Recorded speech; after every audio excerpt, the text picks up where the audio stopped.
Hey everybody, Tim Conley here, and I want to share with you 5, count them, 1, 2, 3, 4, 5 agencies that I would start today. Even in these economic times, I would start these businesses. I actually think it's a really good time to get into them because then over the course of, say, 2 years, assuming a recession lasts, like 2 years like they normally do, this one, we don't know what's going to happen, but let's say it's going to last 2 years. In the course of growing and running and developing the systems for these businesses over 2 years, when the economy starts improving and getting back to normal, these businesses will be positioned to be the leaders in these industries. And so if you really find that interesting, then let's check it.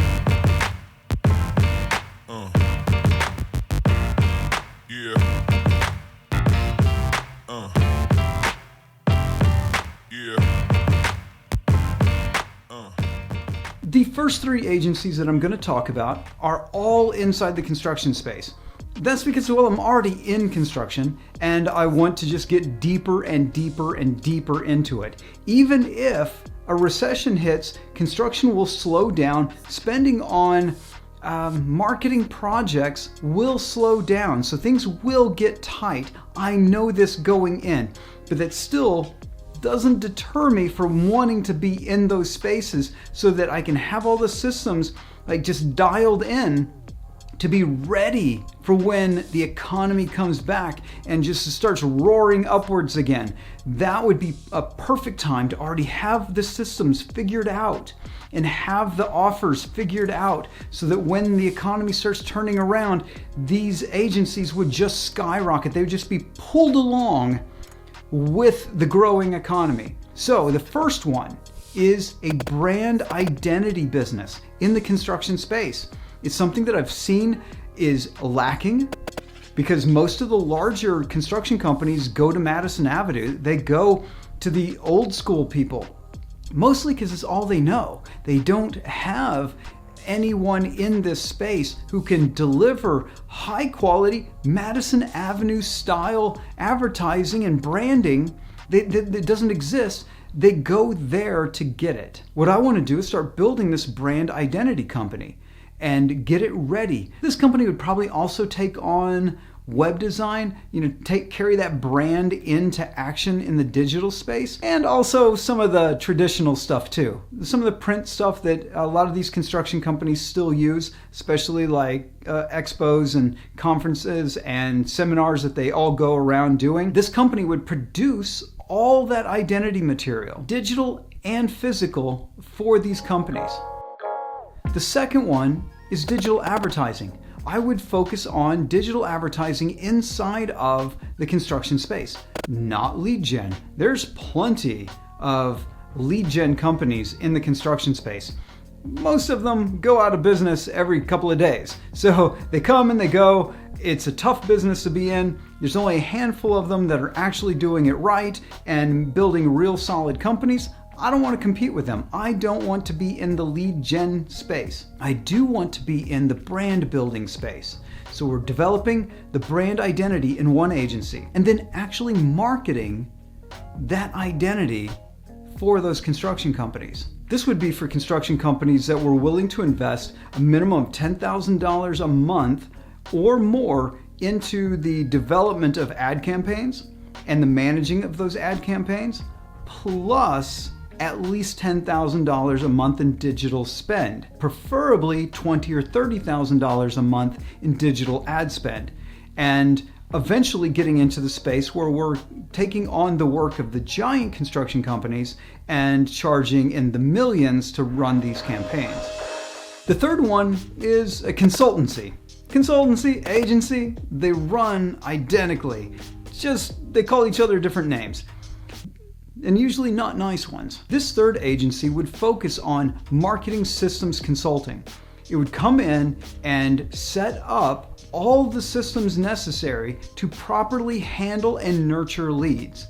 It's amazing how many people in the construction industry use spreadsheets, like have to manually put things into spreadsheets. And even worse is that there's even more of them that still do it on paper.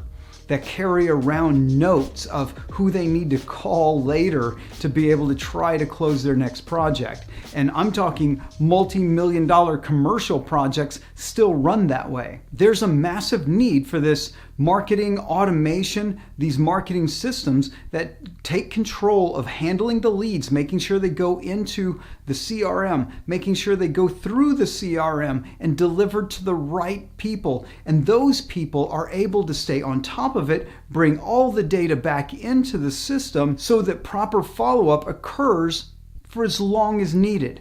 So if somebody is trying to get a roof, but they don't say yes today, they go into the right follow-up system with the right callbacks, the right texting, the right Facebook messaging, the right emails, like hitting them all over the place, even sending them postcards or letters if necessary. So that would be the third one that would round out my offering in the construction space.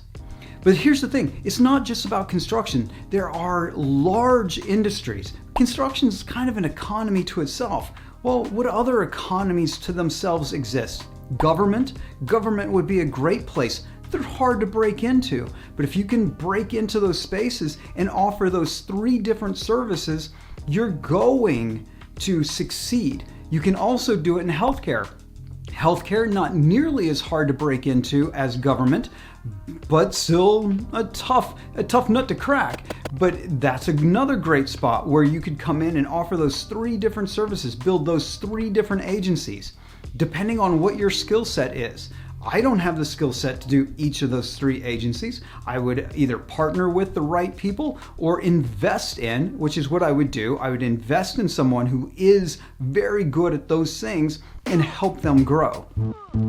The fourth one is not in construction. It is not in government. It is not in healthcare. It's not in any of those big economy type industries. It's in e-commerce. I would want to jump into direct-to-consumer CPG marketing. CPG is consumer packaged goods. Like, go into the small stuff. I would like to sell cool stuff directly to the consumer. Not going through Amazon, not going through eBay, not going through any of the marketplaces, but actually setting up stores. Even small little niche stores might help run, 100 different little niche stores selling 1 item per store, or maybe a set of items per store, because there's a lot of those companies on Amazon who have been wrecked by this economy, mostly because Amazon slowed down their delivery to deliver essentials like food and medicines and stuff, like really necessity things. That made sense as a good play, but for those people who are sitting on that marketplace, well, it made it really hard to sell their products to consumers who had gotten used to getting their products in 2 or 3 days. My behavior is even changing. I've been a fanatic for Amazon, but I've started buying some of my other products that I would normally buy on Amazon without question. I've been buying them on individual websites because I can get it in 3 days instead of 3 weeks. The beauty of going into direct-to-consumer e-commerce right now is that it would set things up so that the agency could start selling its own products. The beauty of going into direct-to-consumer e-commerce is that the agency would develop a ton of knowledge on what's selling, what's working, what kind of offers and messaging and ads are really working to sell products, and then could develop and market its own products. If you've ever heard of field notes, I wish I had one. Hold on, I think I can find one. Got one. If you've ever heard of field notes, these little notebooks, they're awesome.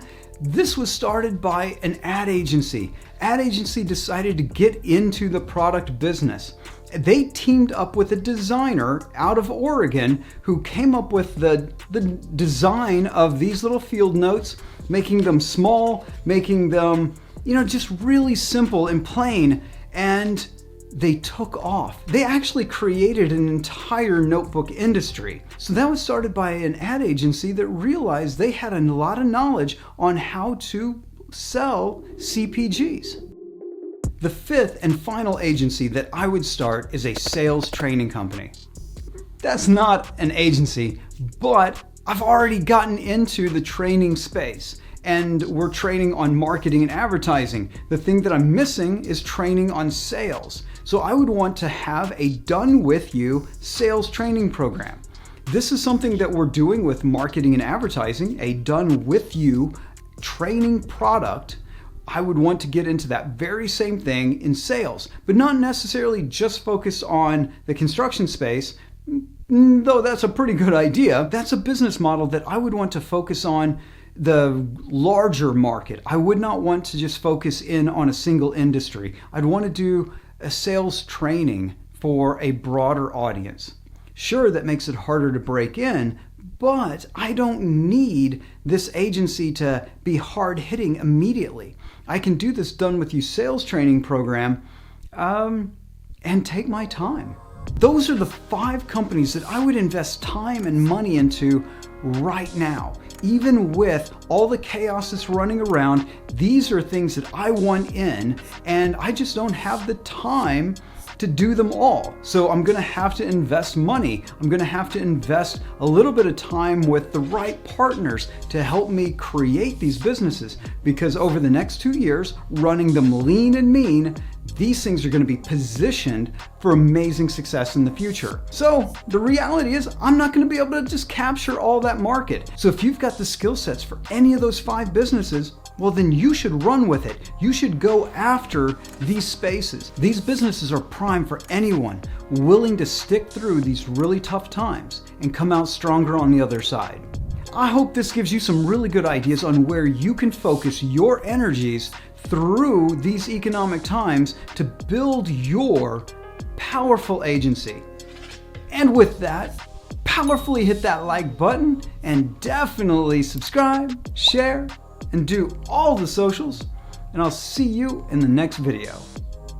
And on the way out, check out this video on what is the best niche for you to be in. It's key to understanding the way I think and what you should be doing when you're picking a market to be in. All right, really, go check it out.